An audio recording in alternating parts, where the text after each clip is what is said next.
Election day was just 6 months ago, but both parties are already looking ahead to the midterms, now 18 months away. Democrats have a razor-thin margin in the House and the Senate. If Republicans gain a net gain of 1 Senate seat next election, they're back in control. Plus, they only need to flip 4 seats in the House, at least right now, to take power there. And historically, the party in power loses an average of 27 House seats in midterms, so history isn't on the side of the Democrats. That's the bad news. The good news is that Democrats have a popular president in the White House. Biden's poll numbers are 10 points above water, and his approval rating is a solid 53%. Plus, people have a positive opinion of the way the president is handling many of the major issues facing the country. As you can see from this graphic, 2/3 approve of his response to COVID, and more than half approve of his handling of racial injustice, the environment, the economy, and taxes. But Biden is underwater on immigration, gun policy, and foreign affairs. Let's bring in our next guest to discuss. Kristal Knight is a Democratic strategist. Kristal, as you know, Democrats have a single-digit advantage in the House and a tied Senate that leans in their favor, so they don't have a lot of room for error come 2022. Democrats have a popular president, and most expect an economy that is solid or even stronger, but history says the out party, the GOP in this case, almost always does better than the incumbent party. Should Democrats at this point be worried about that history? I believe Democrats should be worried. We are seeing an unprecedented amount of support still for President Trump, former President Trump. We're seeing a strong GOP still out, playing out in the field. And so remember, half of this country still voted against President Biden. And so I absolutely believe that the Democrats should be worried. We should be looking at our messaging. We should be making sure that we're recruiting strong candidates that can win in 2022. And the seats that are up for reelection, we should be doing and pulling out every single tactic that we can to make sure that our sitting Democratic members get reelected. I want to go through some of the things that I've read that Democrats are or should be concerned about. One of which is that the Republicans are painting everything that President Biden does as liberal overreach. That hasn't necessarily stuck on him yet, but we're going to hear more and more of that as Congress works on the president's infrastructure and family proposals. Do you think that the party is open to that attack? And if Democrats break the filibuster for things like voting rights or D.C. statehood or Biden's proposals or something else, do they risk adding credence to that Biden is too liberal attack? Well, I mean, the things that the Republicans are saying about this president and this administration are really par for the course. Everything that Democrats do is viewed as too liberal or too outlandish or moving too far on outside of the lines. And so what I believe that the president should do in this administration is continue pushing his agenda forward, making sure that he can get every single thing through in the next, year and a half before the 2022 elections, and really just leave all of the noise to the commentators. That's what people continue to say, and they will continue to do. Are there any issues where you think it's worth the risk for Democrats, like, for example, on voting rights, which might help them electorally in the long run anyway, even if they pay a little bit of a price for it in the court of public opinion?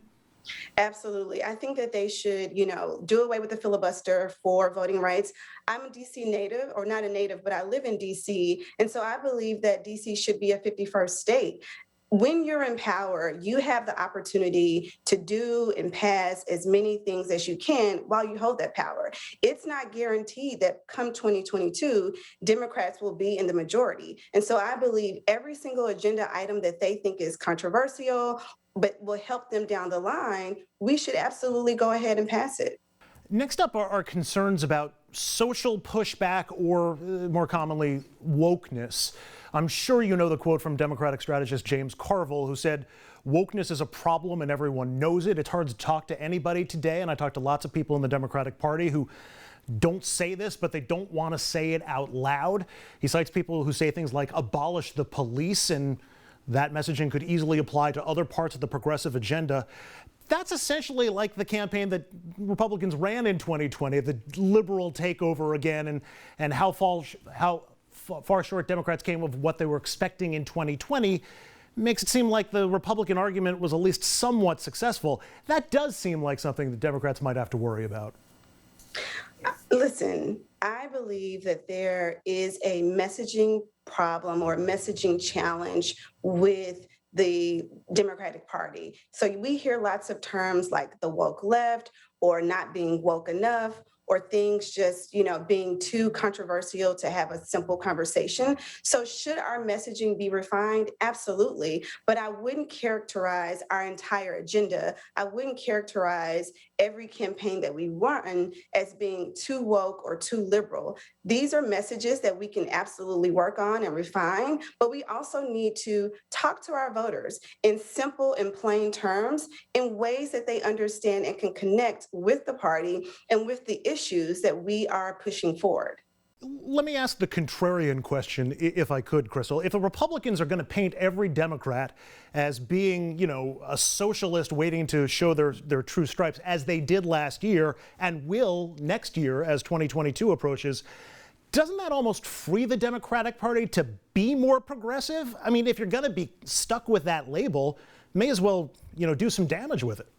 Absolutely. Listen, I believe that we need to remind the Republicans every single opportunity that we get that the January 6th insurrection was on their hands. That's blood on their hands. This is the party of Trump who inspired, who lit a fire under supporters, elected officials, former military, former policemen to go and storm the Capitol. And so if the Republicans will paint us as this liberal woke party, we need to remind them that they are a party of insurrectionists, and they're agreeing and allowing these people to continue to serve our country in a number of different ways. And so with that said, if they want to label the Democrats as progressive and pushing this aggressive or progressive agenda, I believe that we should just move forward and get our agenda passed. Do you think Democrats have been too soft with the riot and the insurrection? Have they not found a message on that yet, or are they has it just not reverberated enough? I think that it would serve the Democratic Party well to identify a message around the January 6th insurrection, stick to it, and make sure that every single elected official, all of the talking heads continue to say that thing over and over again. One of the things that we can absolutely learn from the Republican Party is repetition is good. Repetition is good for not only sound bites, but it's also good for voters to remember when they go to the polls.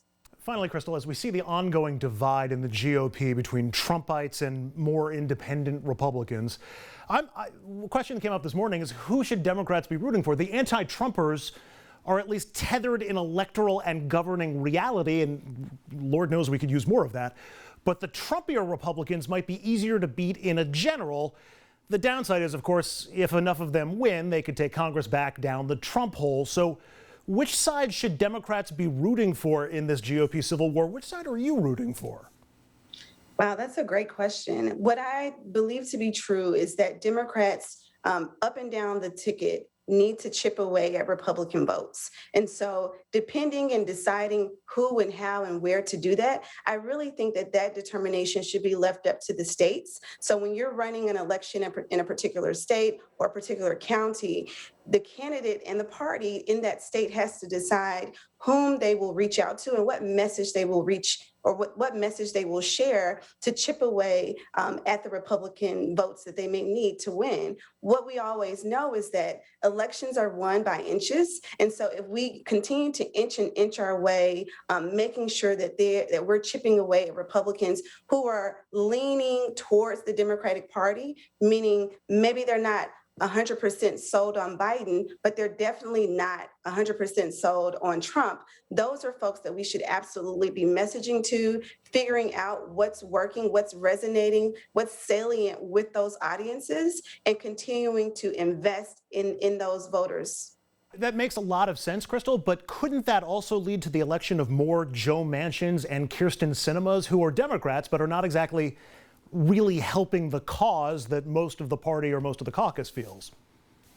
That's another great point. Well, I think the question becomes: do we want to win? Do we want to win more Democratic votes? Do we want to have more Democrats in office at the congressional level and at the Senate level? And so, when I think about the whole, then I have to think about the parts. And so, even if we're winning over soft or moderate Democrats, are they still better for our party long term than just having a Republican in the seat? And so I think that that's the real question that we have to ask ourselves as a party is, would we rather have the Kristen Sinemas, the Joe Manchins, and we're able to move them on some of our issues, maybe not all of them, but are we better served as a country to have more Democrats representative in our elected offices than Republicans? And so if it were up to me, any day of the week, I would always choose to have more Democrats elected.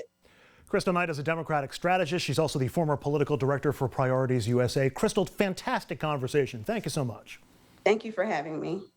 And up next, that Republican rift we were just talking about grows even wider as Kevin McCarthy and Liz Cheney keep fighting over Donald Trump's role in the party. Looks more and more like Cheney is going to lose her place in leadership. We've got the very latest on the other side of the break.